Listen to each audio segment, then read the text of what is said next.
হুম, তারপর তারপর কি হলো? চেয়ারে বসে সামনের দিকে বেশ অনেকটা ঝুঁকে অন্তরার মুখের কাছে নিজের মুখটা এগিয়ে নিয়ে গেল মেঘ। গত 1 মাস হলো যাদবপুর থানায় পোস্টিং হয়ে এসেছে মেঘ। এই 2 বছরের কর্মজীবনে এই প্রথম বদলি। পুলিশে জয়েন করার পর প্রথম পোস্টিং হয়ে গেছিল মালদা, তারপর সোজা হোম টাউন। 1 মাস তো কেটে গেল চার্জ ঠিক করে বুঝতে বুঝতেই। 2 দিন আগের ঘটনা। মেঘের নাইট ডিউটি ছিল। মাঝরাতে একটা ফোন এলো অমরনাথ আবাসনের সেক্রেটারি মিস্টার শর্মার। এডি ব্লকের 3 তলার 2 নম্বর ফ্ল্যাটের দরজাটা ভেতর থেকে লক। অনেক ডাকাডাকির পরেও কেউ খুলছে না দেখে উনি থানাতে ফোন করলেন। 10 মিনিটের মধ্যে ঘটনাস্থলে পৌঁছে গেল মেঘ টিম নিয়ে। রাত তখন কত আর হবে, এই 11টার আশেপাশে। আবাসনে জিপ ঢুকতে ঢুকতে মেঘ লক্ষ্য করল এর মধ্যে বেশ জটলা পেকে গেছে। পুলিশের জিপ দেখে ভিড়ের মধ্যে থেকে একজন এগিয়ে এলেন। বছর 50-55 এক ভদ্রলোক। হাত জোর করে নমস্কার জানিয়ে বললেন, আমি যতীন শর্মা আছে, এই কমপ্লেক্সের সেক্রেটারি। আমি আপনাকে ফোন করিয়েছিলাম। আসুন ম্যাডাম, এদিকে আসুন। মেঘ শর্মাকে অনুসরণ করল, আর মেঘকে ওর টিম। দোতলায় উঠেই দেখতে পেল সেখানেও বেশ ভিড়। পুলিশ দেখে সবাই তফাতে সরে গেল। শর্মা বলতে লাগলেন, 9:30টার সময় আমাকে ফোন করলো অন্তরা।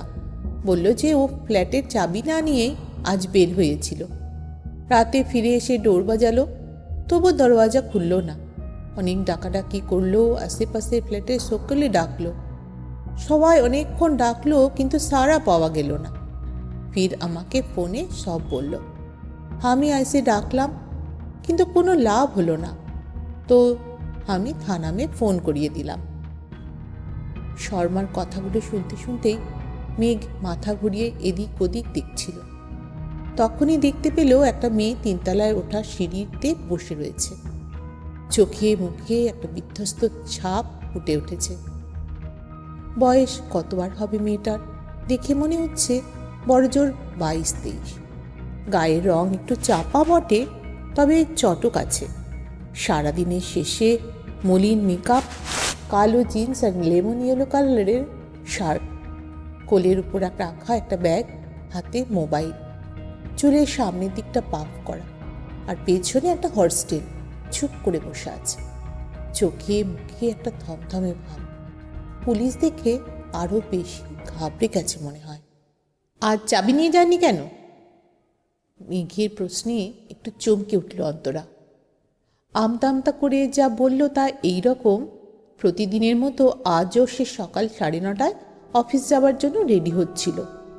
ভূমি ঘুমোচ্ছিল তখন। অন্তরা সাধারণত নিজের চাবিটি ব্যাগের মধ্যেই রাখে। গতকাল রাতে ব্যাগে না ঢুকিয়ে টিভির পাশে রেখেছিল। পরে ব্যাগে ঢুকিয়ে নেবে ভেবেছিল, কিন্তু খেয়াল ছিল না যে ঢোকায়নি।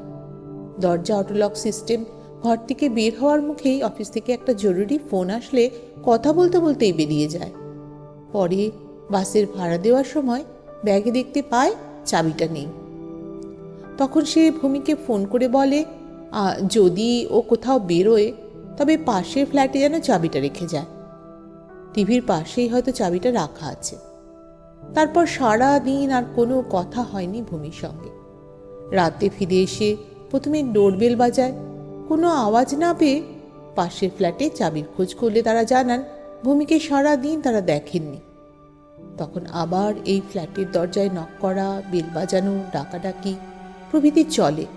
শেষে সেক্রেটারিকে খবর দেওয়া হয়। মেঘ সঙ্গে আসা এক কনস্টেবলকে নির্দেশ দিল থানাতে ফোন করে তালা খোলার লোককে ডেকে আনতে। 8 ঘন্টা অপেক্ষার পর তালা খোলার লোক এল। 15-20 মিনিট ধরে চেষ্টা চরিত্র করে শেষে দরজা খোলা গেল। দরজা খুলে ঘরে ঢুকতেই দেখতে পেল ঘরটা পুরো অন্ধকার। মেঘ অন্তরাকে ঘরে ঢুকে লাইট জ্বালাতে বলল। লাইট জ্বলতেই দেখা গেল ওটা একটা ড্রয়িং রুম। ঘরে ঢুকে বাঁ দিকে একটা সোফা সেট, তার সামনে সেন্টার টেবিল। টেবিলের উপরে কিছু ম্যাগাজিন ছড়িয়ে ছিটিয়ে আছে। একটা অ্যাস্ট্রে, তাতে বেশ কিছু আধখাওয়া সিগারেট, 2 গ্লাস আর একটা ভদকার বোতল। তাতে এখনো কিছুটা অবশিষ্ট আছে, আর একটা ফাঁকা জলের বোতল। দরজার ডান দিকে একটা ক্যাবিনেট, তাতে বেশ কিছু বই, একটা টিভি আর কিছু শোপিস। টিভির ডান দিকে একটা চাবির গোছা। দরজার সোজাসুজি একটা ডাইনিং টেবিল পাতা, তারপরেই ব্যালকনি। ডাইনিং টেবিলের বাঁ দিকে কিচেন আর বাথরুম, আর ডান দিকে পাশাপাশি দুটো ছোট আকারের বেডরুম। দুটো ঘরের দরজাই বন্ধ। ঘরটা ভালো করে দেখতে দেখতে মেঘ অন্তরাকে জিজ্ঞেস করলো, আপনার ঘর কোনটা? অন্তরা ডান দিকে ঘরটা দেখালো। মেঘ বাঁ দিকের দরজাটা ঠেলা দিতেই খুলে গেল। ঘরটা অন্ধকার, তবে ফ্যান চলছে। অন্তরাকে সুইচ বোর্ড কোন দিকে আছে জিজ্ঞেস করল। দরজার ঠিক ডান দিকে সেকেন্ড সুইচ। আলো জ্বালাতেই দেখতে পেল বিছানায় পড়ে আছে ভূমি। মুখ দিয়ে গ্যাঁজা বেরিয়ে শুকিয়ে গেছে। ভূমিকে ওভাবে পড়ে থাকতে দেখে অন্তরা হাও হাও করে কাঁদতে শুরু করল। মিস্টার শর্মাকে বললেন, অন্তরাকে অন্য কারো ফ্ল্যাটে বা যদি কোনো ফাঁকা ফ্ল্যাট থাকে সেখানে থাকার ব্যবস্থা করুন। আমরা এই ফ্ল্যাটটা সিজড করব। আপাতত ওকে পাশের ফ্ল্যাটে নিয়ে যান, তবে এখানকার ওর প্রয়োজনীয় সমস্ত জিনিসপত্র সহ। আমাদের এখানে কাজ আছে। অন্তরা নিজের ঘরে ঢুকে দরজা দিতে যাবে, সবে, 1 মিনিট, আমি আপনার রুমটা একবার দেখতে চাই।